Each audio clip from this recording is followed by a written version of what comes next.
The life of a gigging musician. All the glamour of a rock star, minus the roadies, fame or basic respect from patrons. People think we just turn up, play Wonderwall, swim in beer money and go home and polish our Grammys.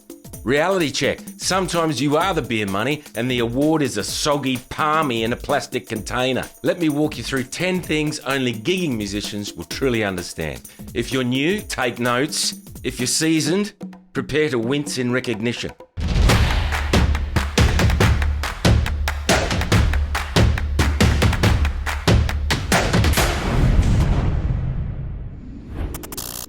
Number 1, setting up next to the toilet. You arrive early, you scope out the venue, you ask where to set up, and they point right over in that corner, a 1.5 metre square in front of the loo, the one between the bathroom door and the mop bucket. You're now the guardian of the dunny, the soundtrack to Splashback. Every time someone flushes, you get a gentle gust of, "I do regret." Mid-ballad, you're trying to hold a minor 7 flat 5 and someone stumbles past yelling, "Is this the loo?" Or, "Sorry mate, busting for a piss." Exactly the kind of atmosphere you imagined when you spent thousands on music gear and half your life learning jazz voicings. Number 2, people walking out the moment you start playing. You've just spent 40 minutes setting up gear you paid off in monthly installments, tuned up, dialed in your mix, taken a breath. You strike the first glorious chord and swoosh! Like pigeons fleeing a firecracker. Half the room vanishes. Not a subtle Irish goodbye either. Full body stands, coats on, chairs scraping the floor like a herd of caffeinated cattle. No shame, no, "Oh sorry, we just gotta go." Just a silent vote of no confidence delivered by a room full of backs walking briskly towards the exit. You haven't even sung a note and they've already decided your music is less interesting than not even being there at all. Apparently your opening song is their cue to leave, like musical pest control. It's not even offensive, it's clinical, like your presence triggered a pre-installed evacuation protocol.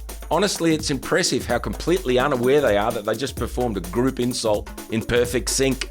But honestly, it's a gift. If they'd stayed, you'd be strumming your heart out to the backs of heads while they stood 2 feet from the stage, yelling footy scores, balancing pints on your speaker and using your set list as a coaster.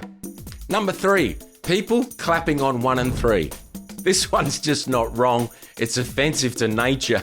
You're playing something groovy, the pocket is deep, and then they look so pleased with themselves, like they're helping. You know, you're trying to lock in a rhythm while someone in the crowd is actively sabotaging the laws of funk. It's like a live-action rhythm crime and there's no judge, no jury, just suffering. It's like performing next to a malfunctioning metronome with low blood sugar. If you've never tried to sing while suppressing a laugh and mild rage, give this a go. Number 4, the bizarre song requests.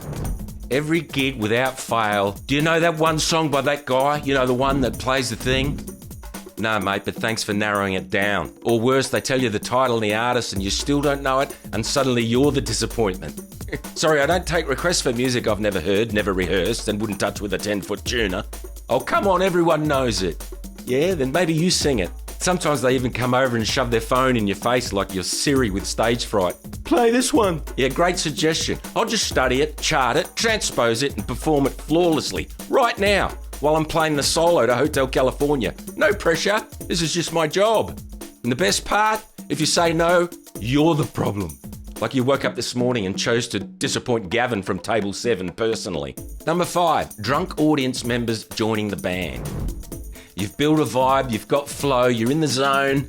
Then here comes Deborah, 4 vodka cruisers deep, armed with a tambourine and false confidence. Derek's harmonising off-key and some guy's playing air drums on your bloody speaker like it owes him money. At this point, you're less a performer and more like a kindergarten teacher with a PA system. But you just got to keep playing and pretend it's all part of the show. Thanks, Debbie. Great vibrato on that scream. You're a natural. You try to maintain eye contact with reality while your band expands against your will, like you're being mugged by enthusiasm. Number 6, a full room and not a single clap. This is my favourite peeve, right? You finish your first song, you hit that final note and smile at the crowd. Silence. The room is full. Everyone's holding a drink, eyes forward. They watched, they heard.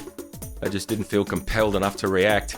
You get more emotional support from your tuner pedal. Is this a simulation? Have I just played the gig version of being ghosted? You could burst into flame mid-chorus and someone would probably just tilt their drink to avoid the ash. And the worst part, they'll look you dead in the eye later and say, "You were great." "Oh, were I?" Because I just generally thought I flatlined. It's like gigging inside a wildlife documentary. Just eyes blinking slowly in the dark, pretending the noise will eventually go away. Number 7, the 2 a.m. pack down in the rain.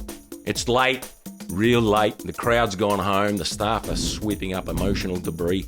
And there you are, wet cables, sweat-soaked shirt, and a bootload full of gear that definitely fit in the car on the way here, while a possum watches you from the dumpster. Your hands are numb, your patience is dead, you finally get everything packed, climb into your car soaking wet, and sit there for a moment staring out the fogged up windscreen, wondering how something that once felt like magic ended up with you alone in the rain. This is the moment where, in the movies, a record exec just happened to be passing by, hears your voice through the walls, and your life changes forever.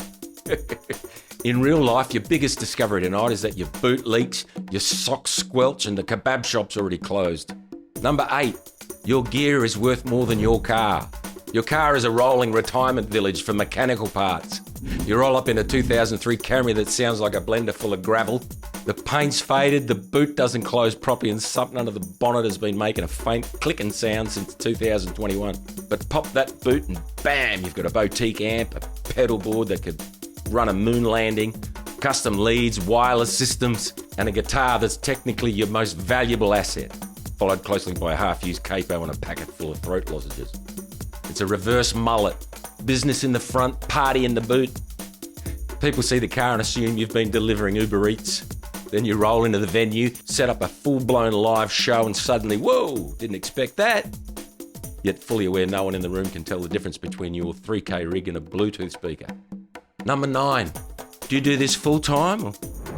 The old classic. You're mid-pack down, you've just finished a 3-hour set, half of which was dodging requests, sound mixing on the fly and gently ignoring a guy trying to sing harmonies into your mic with garlic breath and no rhythm. You're sweaty, tired, and still untangling cables like a magician with trust issues. Then someone wanders over, holding a half-finished pint and the kind of relaxed energy only a person with no responsibility can summon, and asks, "So, is this like your day job or just a hobby?" You pause. Not because you're offended, but because you're trying to calculate how much effort it'll take not to scream. "No, Gary, I just lugged a carload of gear into this venue, performed through a dodgy PA while kids screamed near the dance floor, and sang Wonderwall to a table of people filming their schnitzels for fun, and this is how I unwind." They say it like they're impressed, but mostly it just tells you that they haven't actually listened to anything you've played. It's the polite version of saying, "I assumed this was just a phase." You've played your guts out for 3 hours and suddenly the only thing they're interested in is whether you also work at Bunnings. Number 10, when the crowd actually gets it. And then, just when you're about to sell your gear and become a bookkeeper, it happens.